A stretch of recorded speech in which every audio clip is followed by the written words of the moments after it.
दोस्तों नमस्कार। आपकी सफलता ही मेरा मिशन है। ज्ञान कोश एजुकेशन पर आपका अभिनंदन है। मेरे नन्हे दोस्तों, प्यारे बच्चों, आज हम लोग प्रेम माधुरी का जो अभ्यास प्रश्न है उसका जो प्रश्नोत्तर उसको हम पढ़ेंगे। गद्यांश या गद्यांश नहीं, सॉरी, पद्यांश का व्याख्या, इसका संदर्भ क्या है, जो प्रश्न है वो सब कुछ। और यह जो हम ये पीडीएफ बनाए हैं राजीव प्रकाशन के बुक से बनाए हैं। अगर राजीव प्रकाशन की बुक आप पढ़ते हैं तो प्रश्न सेम का सेम मिलेगा, या किसी और प्रकाशन के बुक से अगर आप पढ़ते हैं तो हो सकता है प्रश्न अलग हो जाए। तो जिन प्रश्नों का उत्तर अगर यदि आप नहीं जान पाते हैं तो आप उसको कमेंट बॉक्स में उस प्रश्न को लिख करके डाल देंगे तो उसका उत्तर आपको हम बता देंगे, ठीक है ना।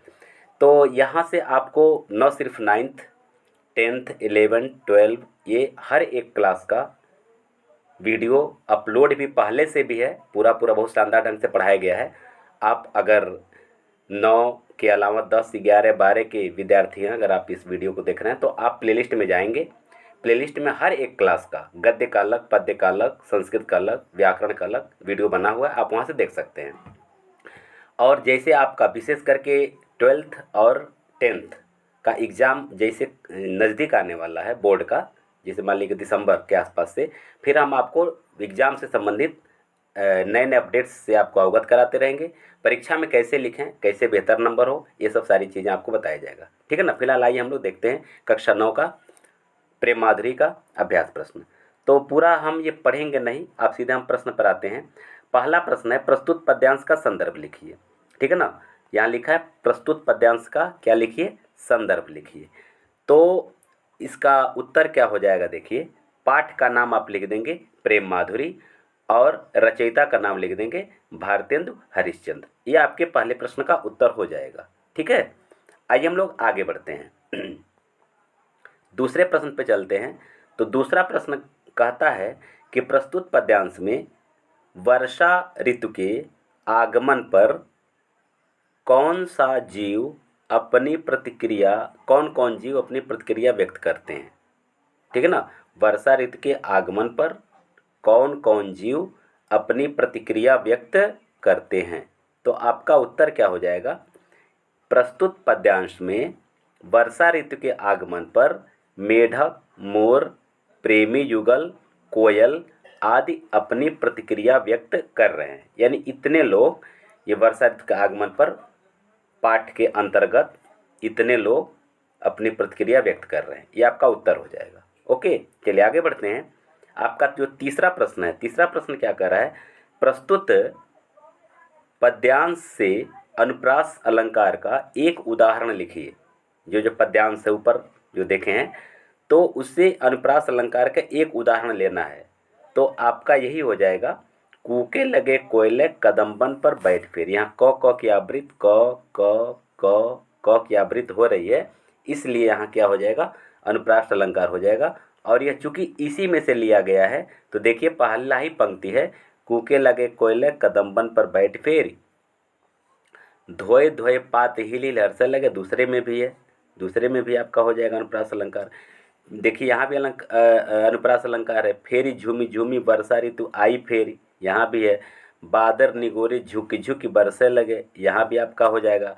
हालांकि यहाँ पुनरुक्ति प्रकाश भी हो जाएगा, झुकी झुकी में झुम झुम में, लेकिन आप यहाँ अनुप्रास अलंकार भी दे सकते हैं, ठीक है ना। आइए हम लोग ख पर चलते हैं। ख, जिये पे जो है अधिकार तो विचार कीजिए, लोक लाज भलो बुरो भले निर्धारिये, नयन श्रवण कर पग सबय पर बस भय, उतय चली जात इन्हें कैसे के संभारिये। ये सब है, तो पूरा पढ़ने पर आपका समय व्यर्थ होगा, तो मैं आपको सीधे आप टॉपिक पर आता हूँ। आपका पहला प्रश्न क्या कर रहा है, पहला प्रश्न कर रहा है कि प्रस्तुत पद्यांश का संदर्भ लिखिए। तो हर एक जो पद्यांश आप देखेंगे तो एक बार जब संदर्भ बता दिएगा तो वही हो जाएगा, पाठ का नाम प्रेम माधुरी, रचयिता भारतेंदु हरिश्चंद्र। अब अगला है कि रेखांकित अंश की व्याख्या कीजिए। अब थोड़ा रेखांकित अंश आप देख लीजिए तो अच्छा रहेगा। रेखांकित अंश क्या है, नयन श्रवण कर पग सबय पर बस भय। पहले ध्यान देखिए, यहाँ यही आपको अर्थ मैं आपको बता दे रहा हूँ। नयन माने होता है आँख, श्रवण माने कान, कर माने हाथ, पग माने पैर, सबय ये सब, पर बस माने दूसरे के बस अर्थात कृष्ण के बस में भय मन हो गए हैं। माने गोपियाँ कह रही कृष्ण के मथुरा चले जाने के बाद हमारी आँख, हमारे कान, हमारे हाथ और हमारे पैर सब पर बस हो गए हैं, दूसरे के बस अर्थात श्री कृष्ण के बस में हो गए हैं। उते चली जात इन्हें कैसे के संभारिए, ये अपने आप ही उधर ही चले जाते हैं, उते चली जात उधर ही चले जाते हैं।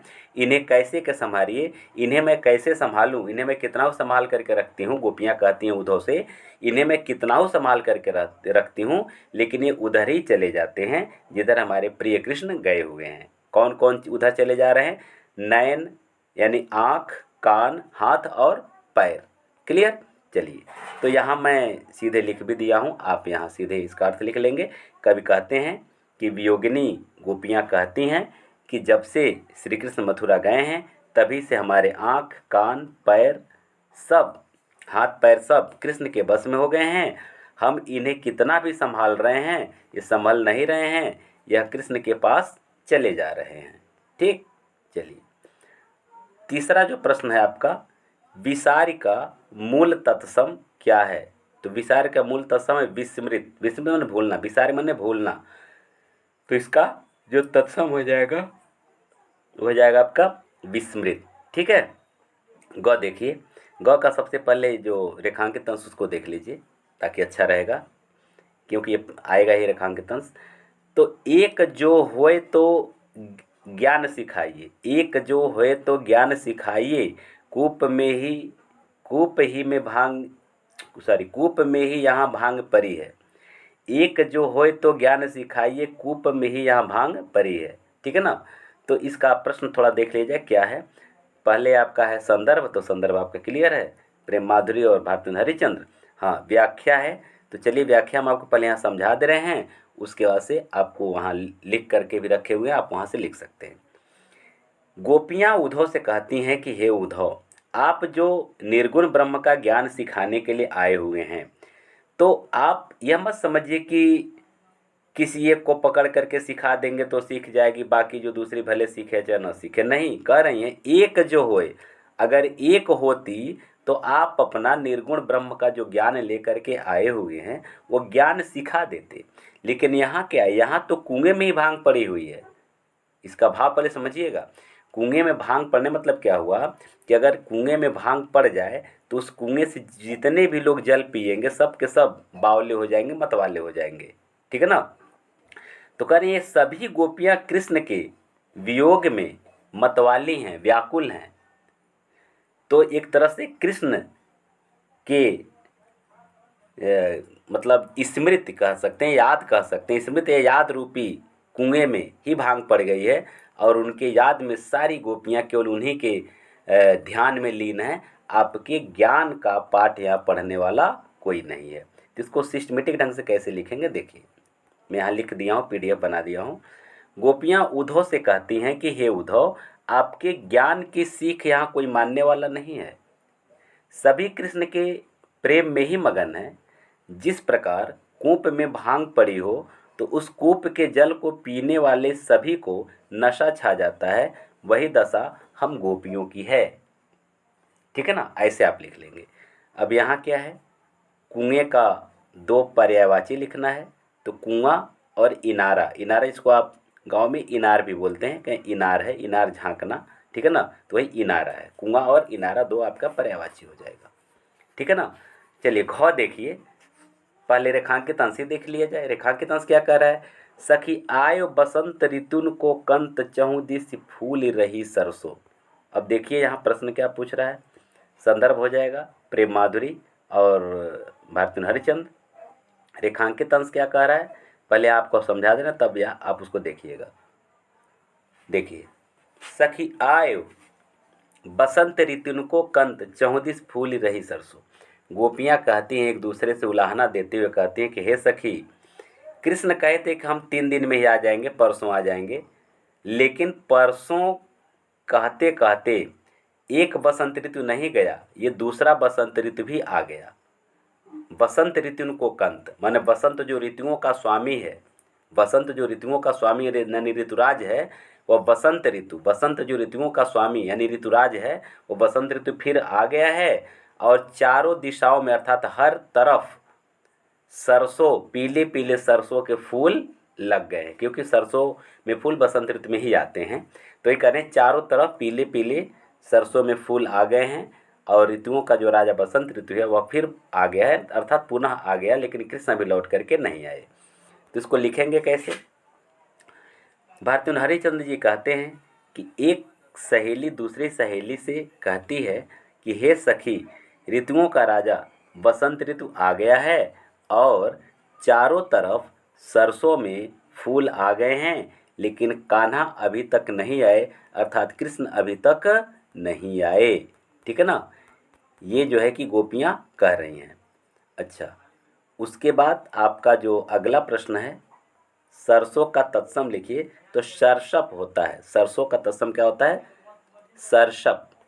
ठीक, अंग देखिए, अंग का रेखांकन देखिए। बिना प्राण प्यारे भय दरस तुम्हारे है, मरुह पे आंखें खुली ही रह जाएंगी। गोपियों का यहाँ व्यथा का चरम शिखर यहाँ बताया गया है। गोपियाँ कृष्ण की याद में इतनी व्याकुल हैं कि उनके प्राण निकल जाना चाहते हैं, लेकिन इस आस में प्राण नहीं निकल पा रहे हैं कि क्या पता मरने के बाद भी कृष्ण आ जाएं। तो इस आशा में उनकी आंखें बंद नहीं हो रही हैं। उनकी आंखें इसलिए नहीं बंद हो रही हैं कि चलो जीवित अवस्था में आंखें कृष्ण को नहीं देख पाई, लेकिन हो सकता है मरने के बाद अगर कृष्ण आ जाएं तो शायद ये आंखें उन्हें देख लेंगी। तो वो कहती क्या है, अपनी व्याकुलता प्रकट करते हुए, हे प्राण प्यारे अर्थात हे कृष्ण, भय दरस तुम्हारे, तुम्हारे दर्शन के बिना, हे हमारे प्यारे कृष्ण, हे प्राण के प्यारे कृष्ण, तुम्हारे दर्शन के बिना यदि हम मर भी जाएं तो मरने के बाद भी ये आँखें बंद नहीं होंगी। ये आँखें इस आशा में खुली रह जाएंगी कि हो सकता है कि हमारे प्रिय कृष्ण मरने के बाद भी आ जाएं, तो ये आँखें मरने के बाद शायद अपने प्रिय कृष्ण का दर्शन कर सकेंगी। ठीक है, अब इसको लिखेंगे कैसे देखिए। गोपियाँ कहती हैं कि मेरे प्रियतम कृष्ण, आपके दर्शन के बिना अगर मेरे प्राण निकल जाएं तो भी ये आँखें इस आशा में खुली रहेंगी कि शायद मरने के बाद भी यदि कृष्ण आएंगे तो उन्हें देख सकेंगी। ये आपका रेखांकित अंश हो जाएगा। और इसके बाद से प्रस्तुत छंद में कौन सा रस है, वो सारी रस पूछ रहा हूँ, यहाँ छंद लिख दी सारी। प्रस्तुत छंद में कौन सा, तो छंद तो आपका सवैया हो जाएगा। ये रस पूछ रहा है तो आप लिखेंगे श्रृंगार रस में वियोग श्रृंगार लिख सकते हैं, अच्छा रहेगा। वियोग श्रृंगार रस में लिखेंगे वियोग श्रृंगार रस, वियोग श्रृंगार ऐसे लिख देंगे तो वियोग श्रृंगार ये रस हो जाएगा। ठीक है ना, छंद तो आपका सवैया छंद है, इसमें कहीं कोई दिक्कत नहीं है। तो मेरे प्यारे बच्चों, आप चाहें तो चैनल को सब्सक्राइब कर लीजिए, सब्सक्राइब ना किए हो तो, और लाइक ज़रूर कर दीजिएगा। अगर आपको अच्छा लगा हो तो लाइक ज़रूर कर दीजिएगा। इसी तरह से अभी मैं गद्य शुरू किया हूँ, पद्य शुरू किया हूँ, तो पद्य पढ़ाने के बाद अब गद्य की तरफ जब मैं आऊँगा तो हर एक पाठ का प्रश्नोत्तर आपको मिलता रहेगा और बिल्कुल एकदम उसका प्लेलिस्ट के साथ भी आपको मिलेगा। हर एक पाठ का पार्ट वाइज आपको मिलेगा। यदि आप इस वीडियो को देख रहे हैं तो इसके पहले का वीडियो आप प्लेलिस्ट में जाएं, वहाँ सारा कुछ वहाँ है। लाइक शेयर करना मत भूलिए, क्योंकि आप ही लोग हमारी शक्ति हैं, आप ही लोग हमारे प्रेरणा के स्रोत हैं। आप जब हमारे साथ जुड़े रहते हैं तो और भी बेहतर ढंग से वीडियो बनाने का मन करता है। ठीक है ना, तो इन बहुत सारी शुभकामनाओं के साथ फिर हम मिलते हैं अगली वीडियो में। आप सबको बहुत बहुत धन्यवाद।